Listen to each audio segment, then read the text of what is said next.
السلام عليكم ورحمة الله تعالى وبركاته. الرجاء الاشتراك في القناة مع تفعيل زر الجرس حتى يصلك كل جديدنا. موعد مباراة الهلال المقبلة في الجولة الثالثة من مسابقة دوري روشن والقنوات الناقلة.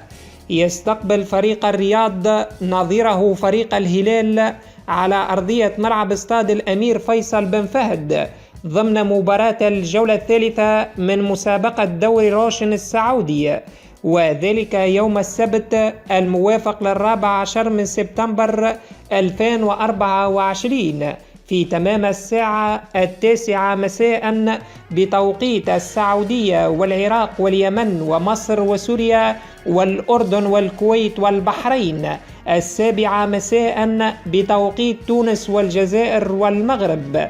أحداث اللقاء ستذاع عبر قناة SSC الأولى.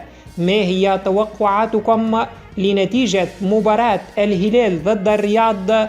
نرجو أن تتركوا ذلك في التعليقات أسفل الفيديو.